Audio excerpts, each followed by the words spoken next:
Hello, welcome everyone to our virtual training session today. My name is Mike. I'm a project coordinator with Africa Fire Mission, and we're so happy all of you took your time out of your busy schedules to come and train with us today.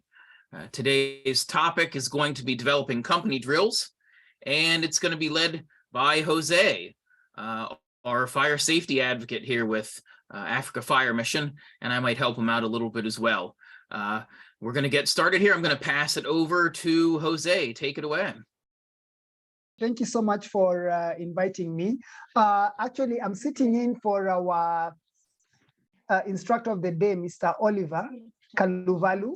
He was supposed to do the topic, yes, but he's in Nyeri. Yeah, he's in Nyeri, and anytime he joins in, maybe we will. I'll switch it up to him. So even as we wait for people to join in, I have a word of encouragement. Yeah, and today's word is basically still on the drills that we usually have. So earlier on today, at about I think in the afternoon, about 1 p.m., where I was called in for a fire, and the fire is here in Mathare Valley. It's just iron sheets and all. And the community had already activated the fire truck to come. Yeah, so when I called the dispatcher at Nairobi Fire Brigade, they said, hey, we've already dispatched them. So quickly, I took a motorbike and I got on scene. And guess what? The fire brigade was there. About 100 iron sheets homes were on fire. But then about 400 of them were in danger. And here's the encouragement. The beauty about getting to know what your colleague needs, even before they say it, can tell you that this team actually practiced before they actually got into the fire ground.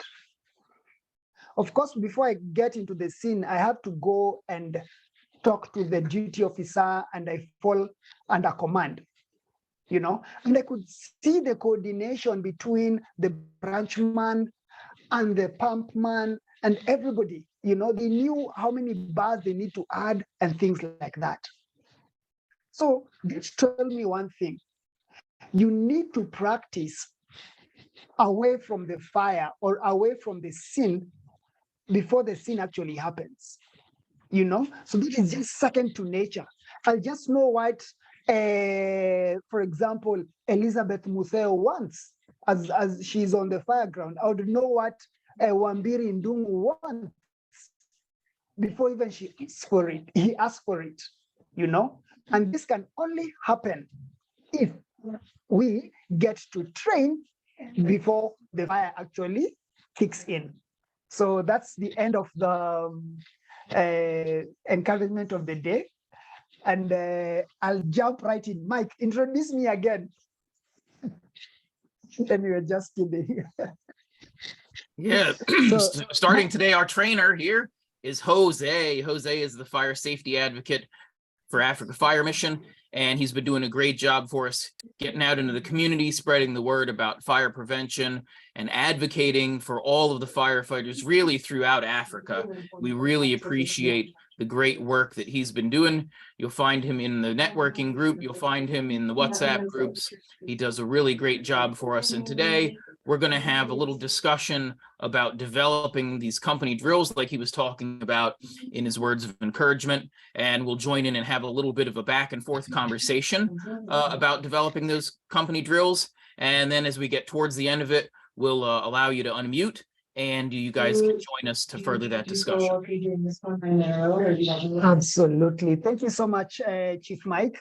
It's actually going to be a tag team, and it's something that also we would want you guys to participate in. Yeah. So what I'm going to do, Chief Mike, do you think I should share the slides or we can just have it open? What do you think? I think I can share so that it can guide me. Yep, you Can you can. see it? Yes. Yep, you can share. Oh, You can share a few of those. You can skip a few to a few yeah. of those, and then we'll have more of a discussion, I think. Sawa sawa. Let me go back. So, on behalf of trainer Oliver Kavulavu, sorry, Oliver Kavulavu. He's a firefighter and an EMT. And he was the trainer for today, but he's in Nyeri and unfortunately he's not going to make it. So basically, this, what do we call it? The drills that we're talking about are drills that you can actually develop on specific course that have an objective that ensures that the lesson plan will address the identified need. Yeah. So you need to be unique even when you're going to do a drill in your firehouse. It needs to be unique to you guys. What do I mean by that? For example, here in Africa, we don't have snow. Yeah. So, and there's some drills maybe that involves how to pack your fire engine if there is snow, for example. Yeah. So you need to be unique and it has to have a why, you know. I'm currently being mentored by Ben Gatia, and he always tells me that you have to have a why, you know, before you engage into something. Why are you doing this particular thing? Yeah. So these drills will help you to create course objectives and provide information needed to create a lesson plan. Yeah. Firefighter performance objectives. Let me see. I don't understand that.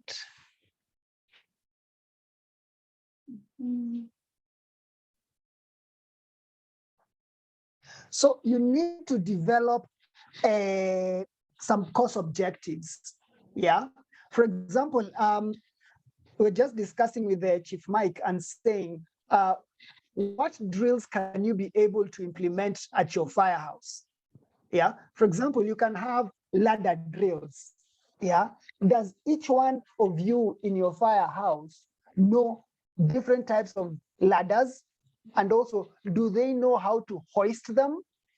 Can they hoist a ladder, for example, by themselves? Or does this particular ladder need several people to hoist it? So you need to have lesson plan on simple lesson plan. It really doesn't have to be really complicated. Yeah, it's something that you might be sitting on the firehouse, or maybe have a calendar of drills. For example, if you do not have a fire on Monday, can we have ladders? Yeah. So just have a simple lesson plan that is absolutely not boring, that is enticing, you know. And then, of course, have lesson plan components, yeah, so that it can guide you on the next step to take. Yeah. There's one time, even just right before the lesson started, you were saying, do you know the tools inside your fire truck? Yeah, on the right hand side of your fire truck, when you get off the fire truck, can you be able to tell what tool is inside? Yeah, on the left hand side, do you know what tool is inside there? Okay, fine, you might be knowing what tool is there. Do you know the job that tool can do?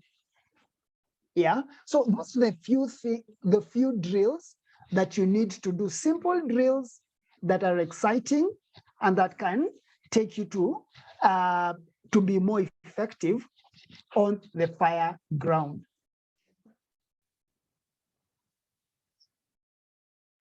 So, like what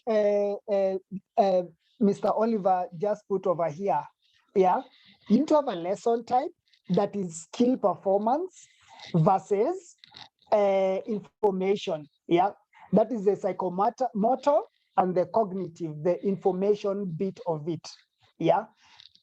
Do you like for example, if you pull out a Halligan tool, yeah, do you recognize, yeah, that this is a Halligan tool? Yeah.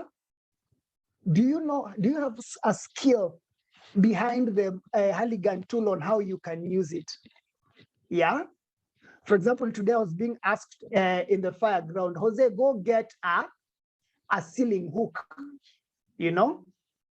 I was really fortunate enough that the what do we call him? The pump man was there, and he knew exactly where the ceiling hook was.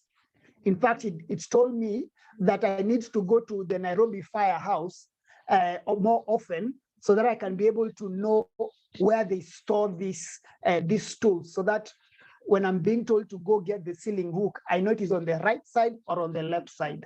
So quickly I went and asked that pump operator, hey, should you please tell me where the ceiling hook was? Immediately he told me that. I knew the job he wanted me to go do. One of the jobs that the ceiling hooks we use here in Kenya is to move the iron sheets, the mabatis, to move the iron sheets away so that we could direct the delivery hose and cool off the fire. Yeah. So on the lesson type, you teach, and then also versus manage. How effective are you using X, Y, and Z tool? Yeah. For example, a cutting tool. Will it be effective for you to use a rotary saw or a mallet? So you need to see what tool can be more effective to manage a certain situation much more faster. Yeah, because you need to meet an objective very fast in the shortest time possible. All right. So how do you do it? By practicing off the fire scene. Yeah.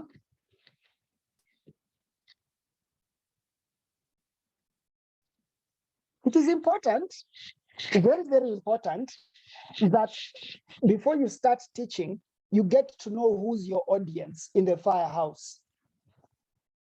And I've noticed, for example, today I think I'm happy that I'm using Nairobi Fire Brigade as one of my props. Yeah, because Nairobi Fire Brigade has a tendency of giving many people a chance on the ground to activate their knowledge. So you might find on the ground there are people who are rookies, the people who just graduated from fire school, and they need help. Yeah, apart from veterans who have been there, they can even blindfoldly, when they touch a tool, they'll know, this is a fire hook. Yeah, this is a certain tool. Yeah, so you need to know the people who you're teaching. Yeah, so with that, take them to their pace. Don't be so quick to judge them, yeah, or to be negative about a certain thing, yeah. So it can be a new officer, yeah, a new officer in a new station has been transferred from Nakuru, they've come to Nairobi, or they've gone to Nyeri, yeah. So you need to be polite and guide them through, yeah. Number two, you also need to know the level. It's good to have a conversation with who is on the ground, yeah, with their experience, education level of a firefighter. Yeah, like today in the fire ground, yeah, we're busy just ceiling hook with the hand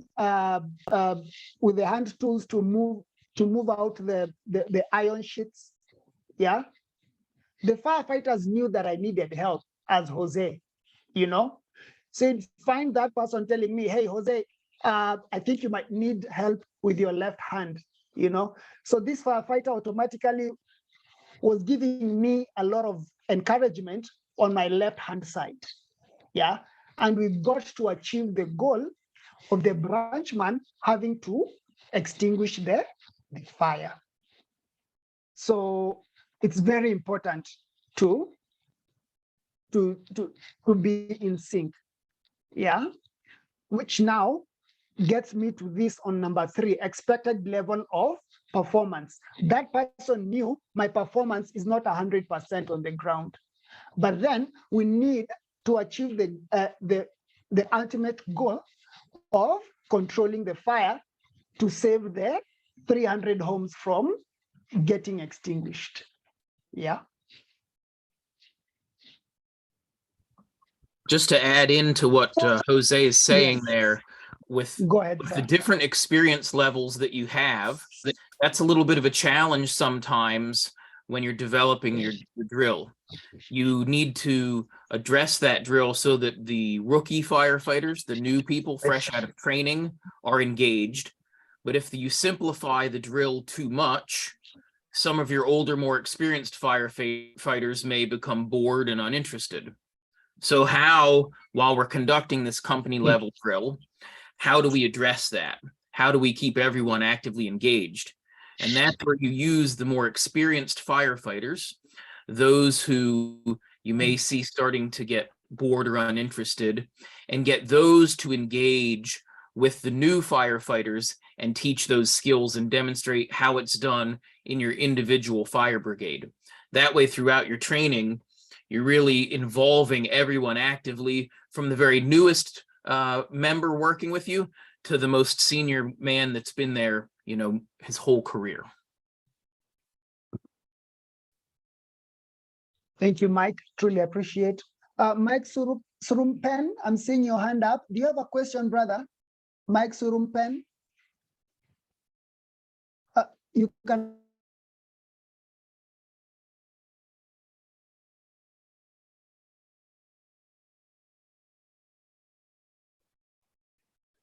Hello.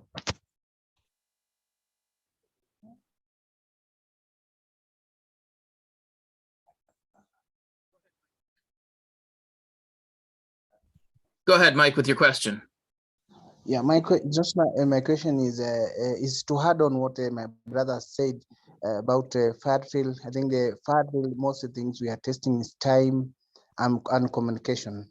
And to work as a team is to make sure for the experienced firefighters really do a fire drill in a first time, as to measure their time of the technique, and they also for the addition of other new firefighters is to make sure that all the tools are used very well. And as a higher Mike myself, I can able to do a fire drill, do a fire action, stand somewhere and record any mistake, and able to continue the teaching for the young firefighters.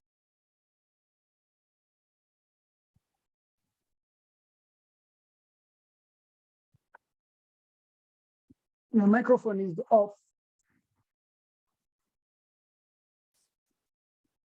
Sorry, Mike, your microphone is off, brother.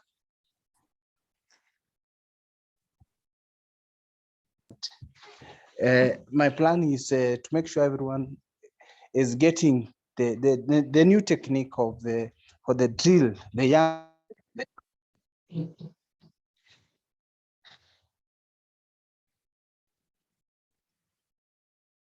In for the young one, and for any fire action use in every fire truck, so everyone to know in case of any fire, someone can know what should do and to action very fast.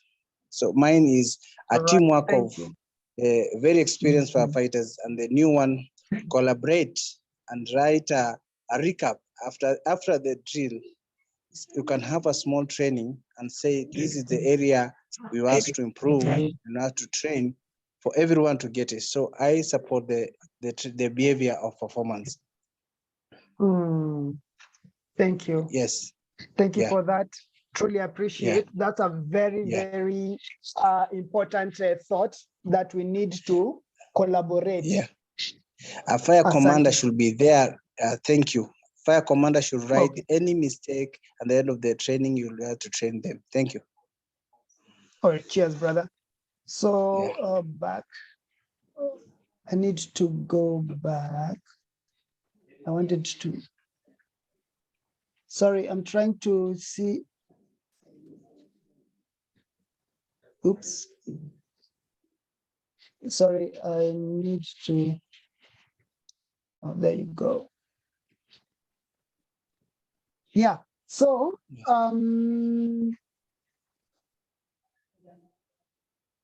give me a minute.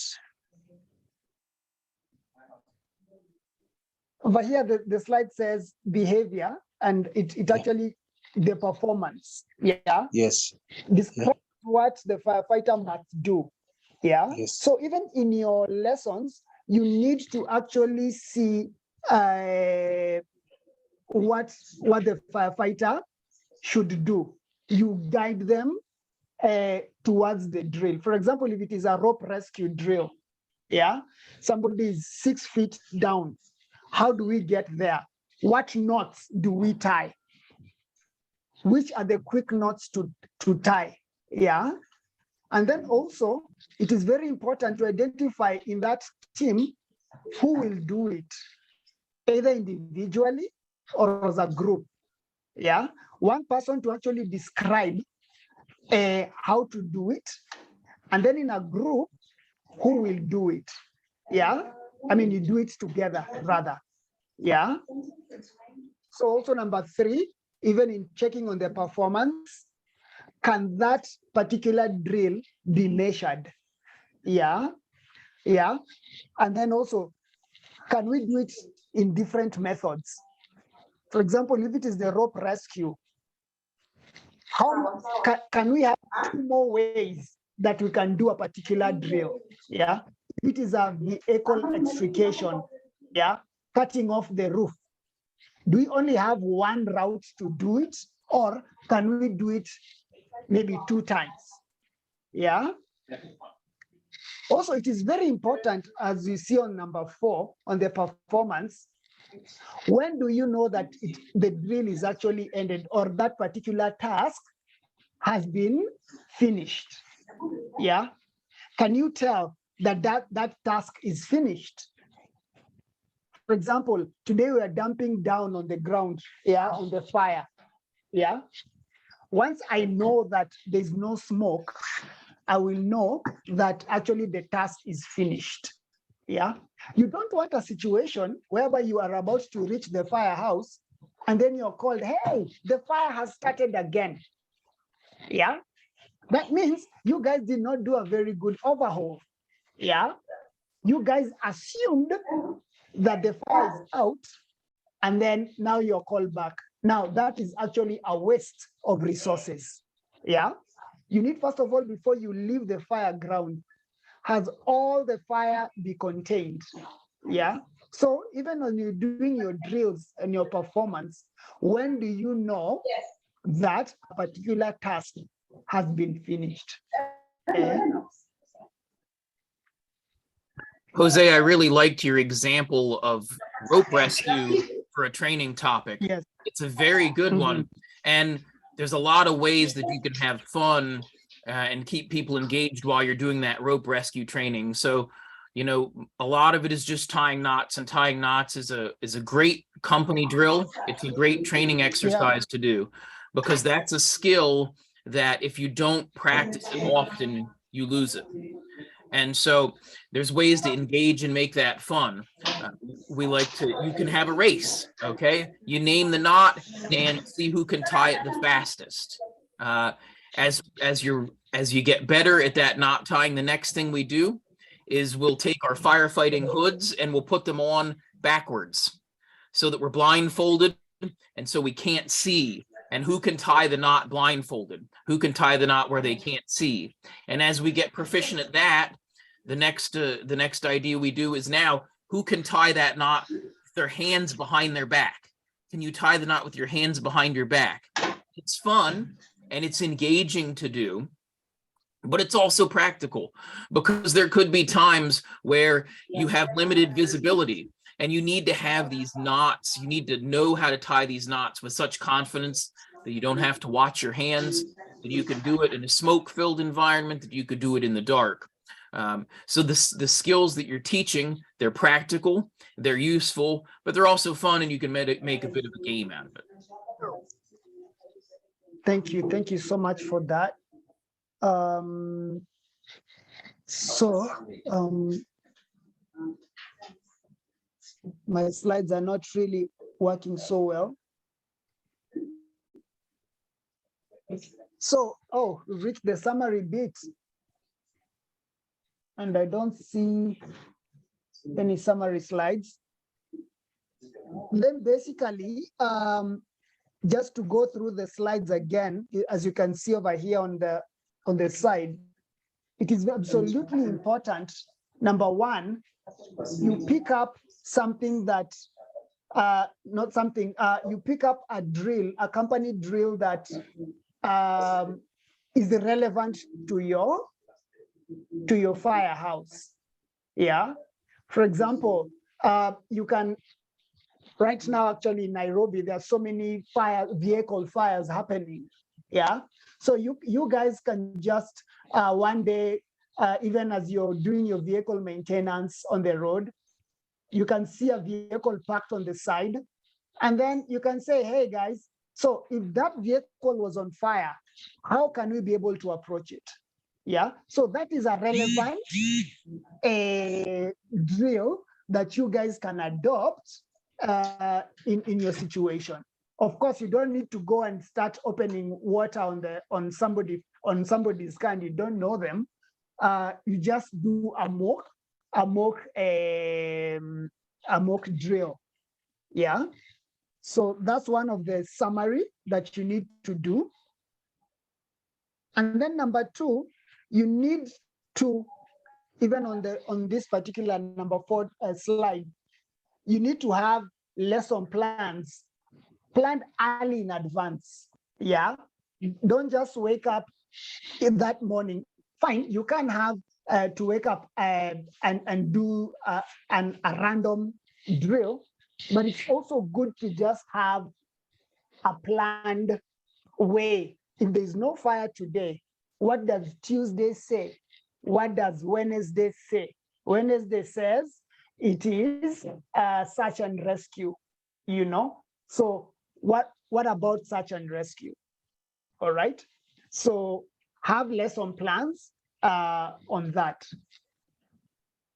Also, on another summary, you need to, even as you do your course objectives, it is important you include skill performance and also have information behind it. Yeah. So that you can achieve a certain objective. What is your why? Yeah. Why am I doing rope rescue? Why am I doing why do I have to cut post C? Why don't I start with post C and I have to start with post A, for example?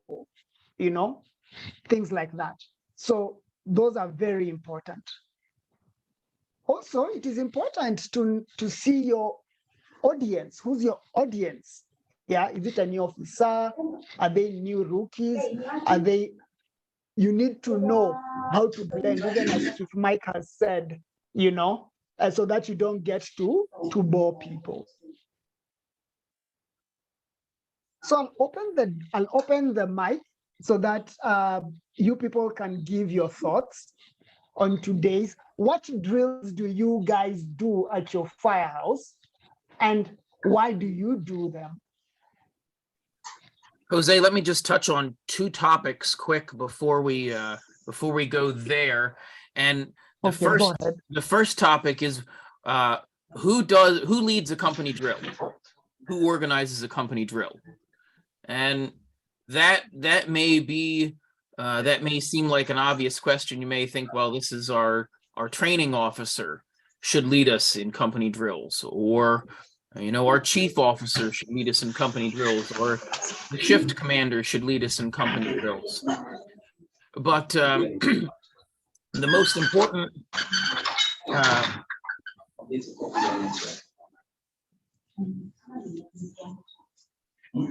Go ahead, Mike. The most important thing to keep in mind is that a company drill can be organized by anyone. I'm gonna, okay, there we go. The most important part to remember is that anyone can organize that company drill. It does not have to be your chief officer. It does not have to be your training officer. If you're not receiving that training, if that training's not taking place by the people that are high above you within your brigade, it's okay for you to go ahead and do that. When you've got downtime, when there's nothing else to do, those are the times that you can get together with the other men and women on your shift and practice. Do that small company drill. It can be organized by anyone. It doesn't have to be a formal position. And then we want to move on to when should we be doing these company drills? And the reality of it is that as firefighters, sometimes we get paid to do nothing.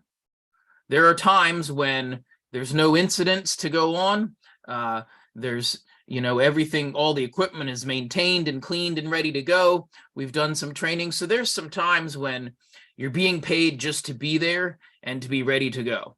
So within your individual shift, you should have some sort of a routine. Typically, that routine, as you come on shift, you're going to do an equipment check. You're going to pull out all of your equipment, go over it, make sure everything's clean, make sure everything's functional, make sure everything's in its place where it needs to be. After that's done, maybe before that's getting done, there might be a briefing that tells you what took place over the previous shifts. It may give you a briefing to tell you what roads are closed that day, or things that are out of service, things that are taking place that you need to be aware of as you go about your business that day responding. You've got your equipment checked, you've got your briefing so that you know what's been going on. Now's the time to start cleaning. Wash that apparatus, wash those trucks, make it look good, make it look sharp, wipe everything down so that it's neat, gives a good appearance, gives the public some confidence in you that they see you with that good equipment. Now it's time for drill time.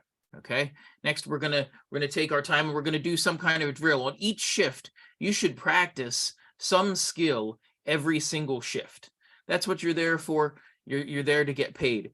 That could be utilizing the tools, pulling a hose line, various things. It could be as simple as doing some physical fitness training, simple calisthenics, jogging, push-ups, sit-ups, things to keep your body in good physical shape.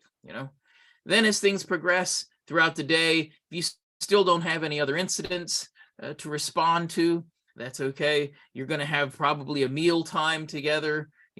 Once you've accomplished all those things, then's the time where you can take advantage of that benefit of getting paid to do nothing. But we want to make sure that we're utilizing our time, we're making good use of our time while we're there and practicing these skills. Every single shift that we work, we're going to do something with a company drill, whether that's organized by our officers, by our training officer, by our chief, or whether we do that ourselves. We take the initiative and lead that and participate with our other firefighters that are there working the shift with us. So at this point in time, we're going to let some folks unmute themselves. We'll have a little bit of a discussion about what types of company drills do you do. We'll open it up for some questions. And I see Adelino has his hand up. So Adelino, go ahead, brother, if you've got something to say.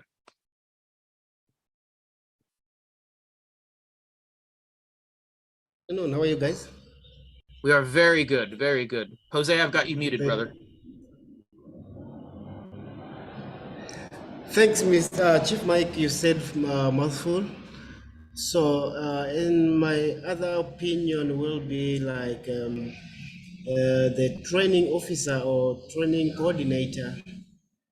In most of the time, he have to come with to be with the chief officer, or he has to go out to go and learn or to go and study different types of tools outside, new tools, new techniques, and then he can come back to the fire officer, fire chief officer, and then they sit down, they make a plan. After the plan, and then they coordinate with the station officers to tell them what new tools are in there, how do they perform, how do they work. But now we need to train those tools to the firefighters in order for them to be able to operate with them. And in most of the cases, in our station, we've got a college here, but the college is not operational, but we've got all the tools and all the equipment that we can train on. So what you do in most, if you have got a place like that, is that you have to make up a timetable. The timetable is the one that's gonna guide you, and it goes according if that day you don't have a call or what. But you have to put a time frame on it. In that time frame, you know that from 10 o'clock in the morning until 12 o'clock, we are going to do this. But immediately the call comes out, we suspend the training, we go for the call. When we come back, we relax a bit, and then we continue again. And so that we must be perfect. Other thing is that when you go to a call, some of the calls find there's the difficulties of rescuing a patient, and then, but eventually you are going to rescue him. And then you have to come back to the station. When you come back to the station, what you're going to do, you coordinate now. Then you talk to each other. How could we do it better that we could rescue this patient with different techniques? And then you come up with those different techniques verbally.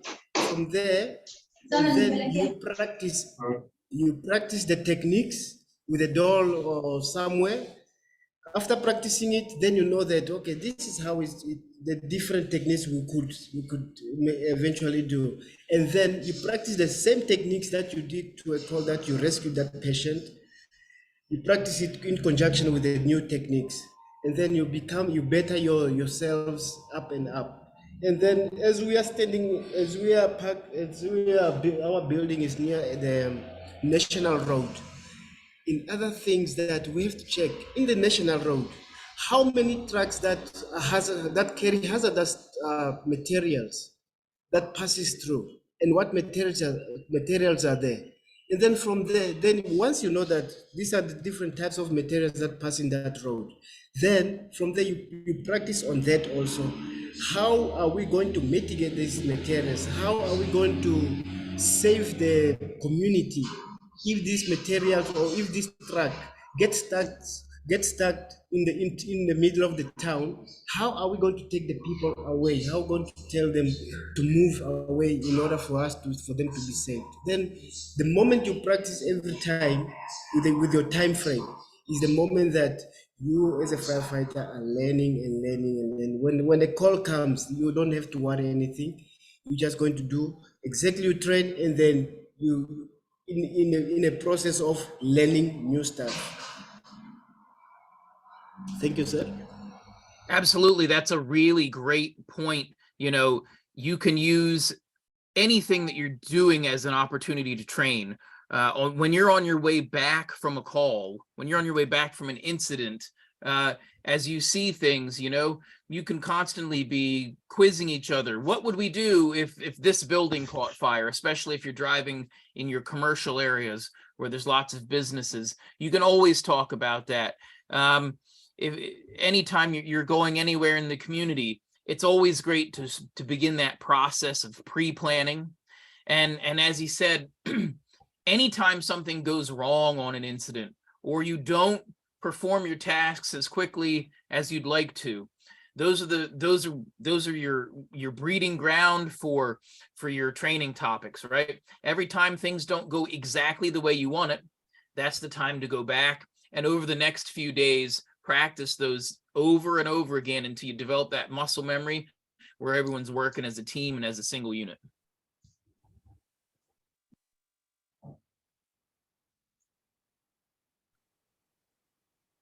Do we have anyone else that has any questions about developing a company drill, or that has is there a drill that you've done with your fire brigade that's been especially successful, that everyone's appreciated, that everybody's had a good time or learned a lot with? Thank you, Mr. Mike. I think a drill is a recap for every firefighter. When you get to work, you must have a recap for everything, and keep for a drill on a company, maybe in a very busy highway. You must know when a such drill come, you must know that your fire truck, you must put it on a fender position. You have to see how the code, how the moving traffic, how the safety of the firefighters, how the safer we are when you're working, how the safe our truck is when you are attending a drill. You must have to train those trick or technique, whether the road is slippery, whether there is a lot of maybe the cars have some spillage, so you know how to attend the risk. You must do a risk assessment or the drill to know your fire truck must stop on the fending position. You know how to code the area. You must take safety of the other crews. So the training of a drill is emergency preparedness. An emergency preparedness, you must to prepare your team, emergency team, so that a first aider know how everyone, you locate everyone his work when you are doing a drill to avoid any confusion. If you are a crew who is now number 5 attending the doing a first aid, you are the one who doing a code and code the area.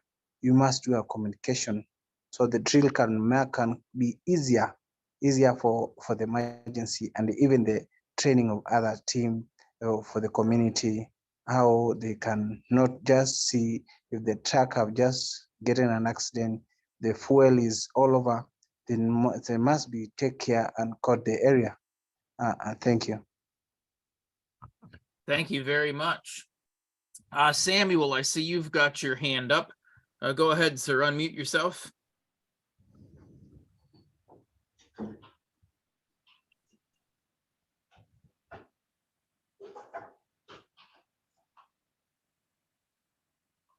Okay, thank you so much. We have been having different kinds of drills that we have. For example, the internal drill and the internal drill that involves only the firefighters and the in charges and the chief. The one that we just do within the station. Then there's another one that we also involve other stakeholders outside, other partners that assist us in doing the drills. So we realize that every time we have got a drill, there's an idea, or there's a skill, or there's a kind of an adjustment that we are supposed to adjust within our operations. So we always have to take note on why this is the drill importance to us. So we have to take the notes and put them down, so that next time we are coming to approach such kind of drill, such kind of mistakes or challenges or kind of the ideas, we implement them at that particular time.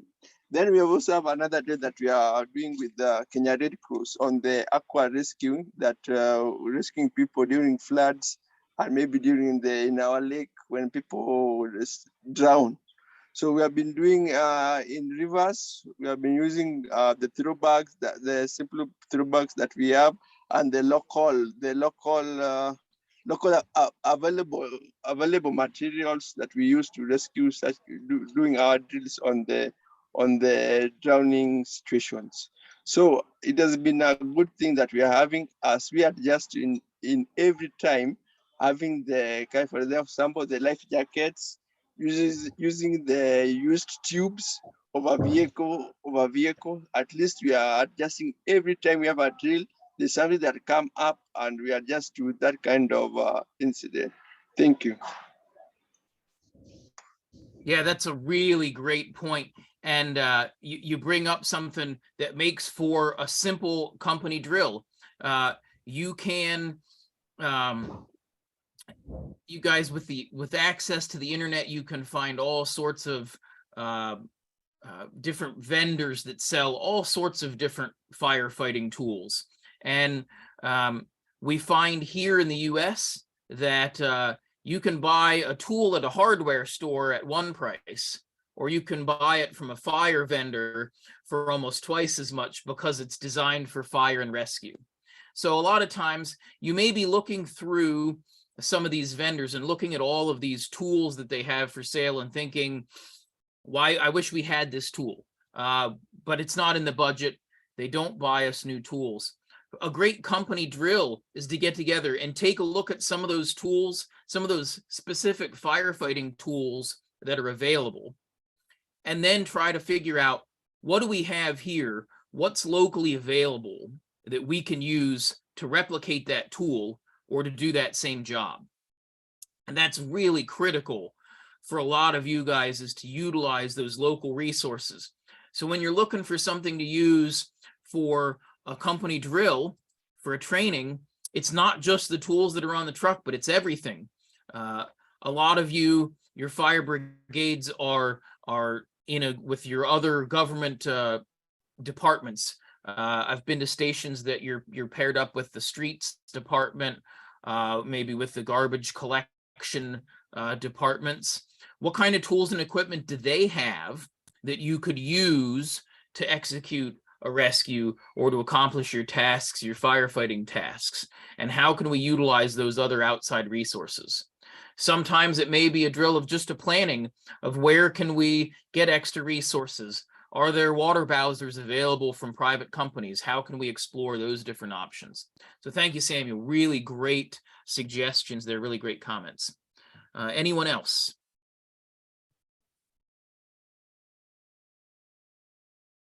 Adelino, I see you've got your hand up there. You have something else to add? Yes. What I can tell you, when I was in Tanzania in 2021 in January, I had to go and give them emergency preparedness. So when I went there just to evaluate their equipment, to see what type of equipment they have. I saw the equipment they have, so I had to do emergency preparedness according to their equipment. And then what I did was, we had one patient, maybe a three-store building, and then in that three-store building, we could not even take the patient with the ropes and put him down. But what they had a long ladder about, let me say 100 feet. So in that 100 feet later, what we did is we took a stretcher, we used ropes and everything from the building, packaged him from inside the building, and then took the ropes on and then tied it on the stretcher, and then the other ends tied it on the ladder. The ladder is placed outside. So what we did was, we had to pivot the ladder downwards outside with the stretcher from the inside, stabilizing it with the rope, and then the moment he went out, and then once the ladder goes down from outside the window, and then the patient was rescued. But it just took about maybe few 1, 2, 3, about 5 minutes just to teach them before doing it, evaluating them. It was the last day for their training. So it just came out of my mind. This is what I wanted to do, because I saw it on the internet, on Facebook, in America, like training that way. Then I just told myself, look here, let me try this technique and see if it's gonna work. And then it worked. So I said, no, it means once you train, everything goes accordingly. And then they will never forget about it, unless if they don't train. Unless comes new firefighter, and then they have to teach them. But the moment they don't teach the new firefighters, what's gonna happen? Those new firefighters, they will never know what techniques are there that they learned. Thank you. Very good. Thank you, sir. That's a great example. Who else do we have? Mr. Bromwell, go ahead, unmute yourself, sir. Thank you, Sir Mike. It's a pleasure. It was a good session. Samuel here representing Kenya, Africa, but in Qatar now. It is good working and training is a good thing and is a perfect thing that sharpened us. And we thank you because the team that African Fire Mission brought us at least to train us, even for specific simple drills, the basic one that sharpened more firefighters to be at least up to date. So in specific thing I wanted to add in training is, other thing is briefing and debriefing is one of the key things, whereby briefing, introducing people to what we are going to do, to know the type of tool you are using, and making sure that safety precaution, like most of the cases, PPE is one of the key roles to be present, and having like a person as a safety officer to be considering checking people who are fully equipped with PPEs, because we are always dealing with high pressure equipments, and sometimes we're dealing with high pressure water which are using a pump that can accidentally injure anyone. So to avoid injuries and fatalities, we need to consider using PPEs. And in briefing, people to be taught like a safety talk of the specific training we are going to have. Then in the briefing, we'll be talking of what went well and what did and where we can polish up, so that we can next time when we are doing the same drill or a different drill, we cannot repeat the same mistake. And in drill, it always sharpens us as firefighters to be conversant with our tools and equipment. For instance, here in Qatar is very difficult and challenging when it comes to weather condition. Like for now, you're experiencing winter, but it is rainy. The good thing at this time, we can do more drills. But during summer, it's always become hot. So we have to plan specific time for drills. Most cases early in the morning or in the evening, so that we cannot experience like heat exhaustions, to avoid more having complication when you're doing the drills. But well and good, firefighters keep on polishing up, because a drill will make sure that whenever you're responding, you'll never get injury, or you'll achieve your goals in a very simple manner and in a short time for time management. So thank you so much. Thank you very much. Great information there. Who else do we have? David, go ahead and unmute yourself, sir.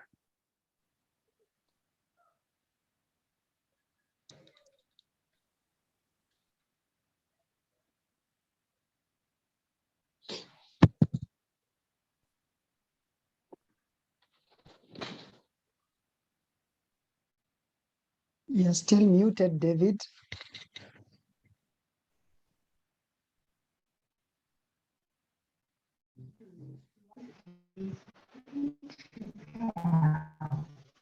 Okay, now. Yep, we've got you now. Go ahead, sir. Yep.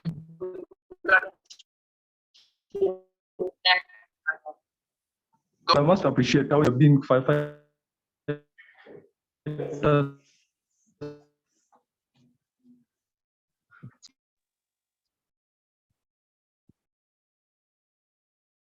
David, I think you've got a bad connection there. We're not getting you. We're being paid to do nothing. I like that. When we're doing a local drill, this makes you. Okay. Sorry. I think you can get me now. I was talking about the local drill at first. Let me talk about the local drill very fast. It's a very fundamental key.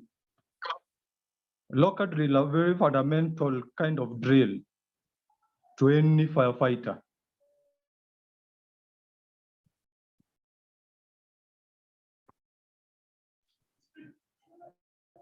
Knowing where your tools are and everything, you are conversant with every position. We are saving time.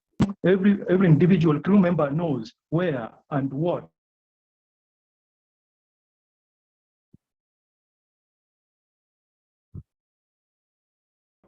is in which position, which is a very, very essential. And the kind of hydrant drill, which is very good. Sometimes we run out of water in Nairobi County. Fire hydrants, you might find them somewhere. Some of them are locked or are blocked during the construction kind of maintenance, road maintenance. And when you do a random kind of hydrant drill, you are conversant on which part, which place. Thus reduces the time. You manage that kind of time where you are going to refill your truck and that kind of response, so that you do away with wastage of time.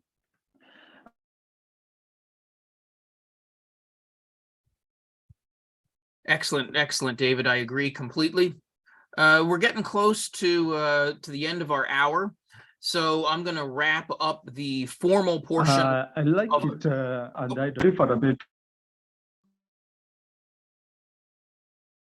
We're going to wrap up the formal portion of our training here. I invite everyone to stick around. We're going to carry on this conversation. Those of you that have your hand up, go ahead. I just want to thank Jose for leading us today. You did a great job, Jose. It's much appreciated. We'll invite you all to join us next week. Next week's topic is cancer awareness. With Mr. Russell Osgood is going to be leading that training. I would encourage you all to go back, take a look. This recording will be posted on YouTube sometime before our next training. And just a quick update, we have a new option for repeating these trainings and earning a certificate if you didn't make the full 70% that's required for the live training today. And we're going to roll that option out next week, so please stay tuned for that. Thank you everyone for your time, and please join us next week.